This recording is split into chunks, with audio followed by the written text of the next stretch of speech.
Imagina a un hombre que viajaba por el mundo con una tienda beduina de lujo que armaba en los jardines de los hoteles más exclusivos. Un dictador que llevaba camellos a Nueva York para tomar leche fresca cada mañana. Un líder que se hacía custodiar por un ejército de mujeres armadas hasta los dientes, vestidas con tacones altos y maquillaje. Un gobernante que usaba uniformes militares cubiertos de medallas, túnicas de colores brillantes, gafas Louis Vuitton y sombreros de leopardo. Suena a ficción, ¿cierto?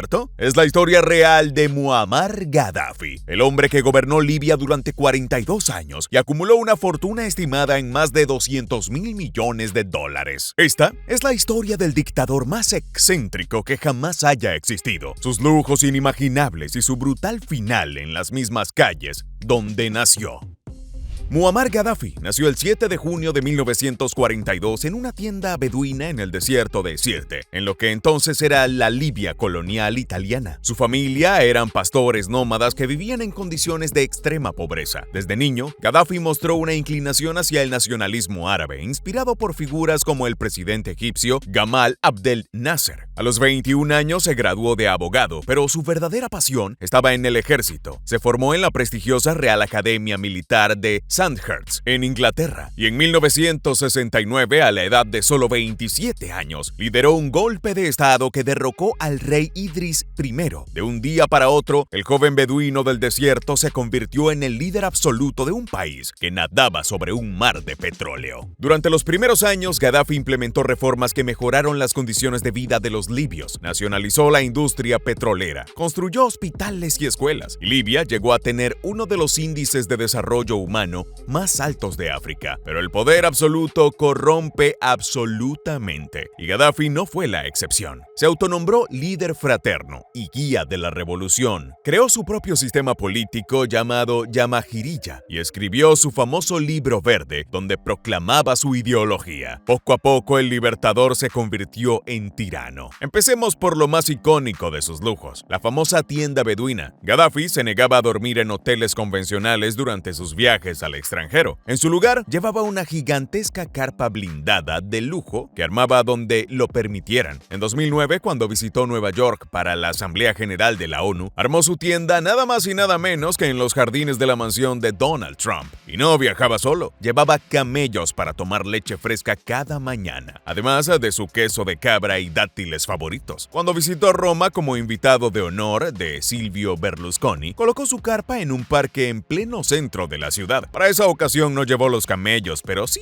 algo más llamativo: 200 guardaespaldas mujeres armadas con kalashnikovs. Y aquí llegamos a una de sus excentricidades más famosas, la Guardia Amazónica. A principios de los años 80 creó un cuerpo élite compuesto exclusivamente por mujeres. Llegó a tener cerca de 400 guardaespaldas femeninas, de las cuales al menos 15 lo acompañaban a todas partes. Vestían uniformes militares, tacones altos, joyas y maquillaje llamativo. Oficialmente eran vírgenes expertas en artes marciales, francotiradoras entrenadas y estaban dispuestas a morir por él. En 1998, una de ellas sacrificó su vida protegiéndolo durante un atentado en Atenas. Pero la realidad detrás de estas amazonas era mucho más oscura. Después de la caída del régimen, sobrevivientes revelaron la verdad. Muchas de esas mujeres no eran guardaespaldas voluntarias, sino víctimas de secuestro. Gaddafi visitaba escuelas y eventos públicos y cuando veía a una chica que le gustaba, le tocaba la cabeza. Esa era la señal para que sus guardias la secuestraran y la llevaran a los sótanos del palacio. Las vestían con uniformes militares y las llevaban en sus viajes como si fueran soldados, pero en realidad eran esclavas sexuales. Pero las excentricidades de Gaddafi iban mucho más allá de su séquito. Hablemos de su guardarropa. Era famoso por sus atuendos extravagantes que desafiaban cualquier protocolo diplomático. Uniformes militares atiborrados de medallas, túnicas beduinas de colores brillantes, trajes de terciopelo púrpura, chaquetas con estampado de leopardo, gafas de sol Louis Vuitton y hasta camisas con la imagen de otros líderes árabes estampada. En la cumbre del G8 de 2009, mientras todos los líderes mundiales vestían trajes oscuros convencionales, Gaddafi apareció con un traje blanco sin corbata. Era su forma de decir: yo no sigo la regla de nadie. Ahora pasemos a sus propiedades. El complejo militar de Bab al-Sisia en Trípoli era su residencia principal, un verdadero palacio fortificado. Pero eso era solo la punta del iceberg. Sus hijos vivían en mansiones dignas de jeques del Golfo. En la residencia de su hijo Saadi, el futbolista frustrado de la familia, se encontraron cepillos de dientes con mangos de oro macizo. Su perra Doberman, llamada Dina, tenía su propia suite con baño privado y comía filet mignon todos los días, con un criado dedicado exclusivamente a lavarle los colmillos después de cada comida. En el garaje subterráneo de esa misma mansión había una flota de autos de lujo, Lamborghinis, Ferraris, Mercedes, BMWs y Audis, y afuera una cancha de fútbol profesional con césped artificial y torres de iluminación. Se dice que Saadi una vez pagó $1 millón a Diego Maradona solo para que lo entrenara. La hija de Gaddafi, Aisha, abogada de profesión, tenía una mansión donde solo el pabellón de juegos de sus niños era un verdadero parque de diversiones, con una biblioteca infantil de 2.000 libros. Sus armarios estaban repletos de chaquetas de cuero Dolce & Gabbana y ropa de las mejores marcas del mundo. Los vecinos llamaban a su casa el Palacio de la Prostituta por lo ostentosa que era, y Gaddafi había ordenado que mantuvieran las ventanas cerradas si no querían terminar en prisión. Y hablando de fiestas, los hijos de Gaddafi eran famosos por sus eventos extravagantes. Según cables filtrados por Wikileaks, Saif al-Islam pagó $1 millón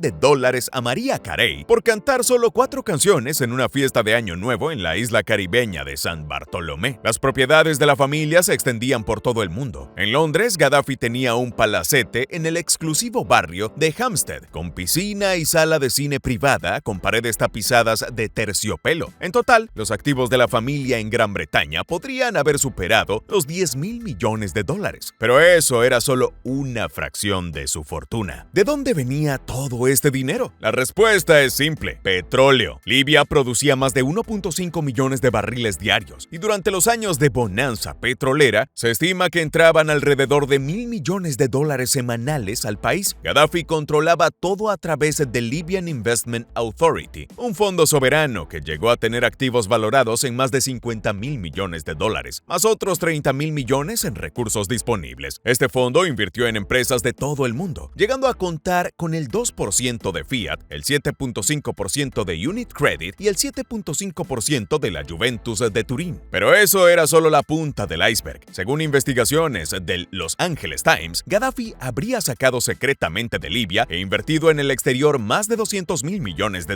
Las excentricidades del dictador no terminaban en el dinero. Era conocido por ser extremadamente hipocondríaco. Viajaba a todas partes con una enfermera ucraniana personal. Se negaba a subir más de 35 escalones y no usaba ascensores por razones de seguridad. Durante una cumbre de la Liga Árabe, usó un guante blanco en la mano derecha durante todo el evento, explicando que quería evitar infecciones al estrechar su mano con otros líderes. También tenía miedo de volar sobre el agua. Sus viajes internacionales frecuentemente modificaban rutas para evitar cruzar el mar. Cuando visitó Italia en 2009, aprovechó para dar un seminario sobre el Corán a 500 jóvenes italianas, a quienes les dijo que el Islam debía convertirse en la religión de Europa. La provocación era parte de su ADN. Una de sus apariciones más bizarras fue en la Asamblea General de la ONU en 2009, donde dio un discurso divagante que duró más de hora y media, en el cual rompió la Carta de las Naciones Unidas, llamó al Consejo de Seguridad Consejo del Terror y exigió investigar el asesinato de JFK. Los traductores simultáneos colapsaron intentando seguirlo. Todo cambió en febrero de 2011, cuando la primavera árabe llegó a Libia. Después de las revoluciones en Túnez y Egipto, el pueblo libio se levantó contra los 42 años de dictadura. La respuesta de Gaddafi fue brutal. Ordenó bombardear a su propia población. Ante las primeras protestas, declaró que los manifestantes habían sido drogados por Al-Qaeda. No entendió que los tiempos habían cambiado. La OTAN intervino. Los rebeldes avanzaron y en agosto de 2011 cayó Trípoli. Gaddafi huyó a su ciudad natal, Sirte, el mismo lugar donde había nacido en una tienda beduina 69 años antes. Durante meses se resistió, pero el cerco se estrechaba. El 20 de octubre de 2011, Gaddafi intentó escapar de Sirte en un convoy de 75 vehículos. Gracias a una llamada interceptada, la OTAN localizó el convoy y aviones franceses lo bombardearon. Gaddafi sobrevivió al ataque y se escondió en un tubo de desagüe. Ahí lo encontraron los rebeldes. Los videos grabados con teléfonos móviles mostraron sus últimos momentos. Ensangrentado, aterrorizado, el hombre que fue una vez el guía de Libia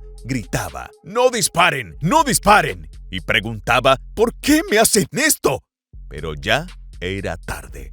Fue golpeado, humillado y ejecutado por la multitud enfurecida. Según la autopsia, murió por 2 disparos, uno en el estómago y otro en la sien. Su cuerpo fue exhibido durante días en la cámara frigorífica de un mercado de verduras para que miles de libios pudieran verlo con sus propios ojos y creer que la pesadilla había terminado. Finalmente fue enterrado en un lugar secreto del desierto para evitar que su tumba se convirtiera en un sitio de peregrinación. Muammar Gaddafi pasó de nacer en la pobreza extrema del desierto a acumular una de las fortunas más grandes del planeta. Prometió ser el libertador de su pueblo y terminó siendo su tirano. Se proclamó defensor de los pobres mientras vivía rodeado de lujo obsceno. Viajaba con tiendas beduinas blindadas, ejércitos de mujeres armadas y camellos para su leche matutina mientras su pueblo sufría bajo una dictadura implacable. Tras su muerte, los países congelaron miles de millones en activos vinculados a él, pero gran parte de su fortuna probablemente nunca se recuperará, dispersa en cuentas secretas y propiedades ocultas por todo el mundo. Y Libia, el país que prometió transformar, quedó sumido en el caos, dividido entre 2 gobiernos rivales y con enfrentamientos entre milicias que continúan hasta hoy. La historia de Gaddafi es un recordatorio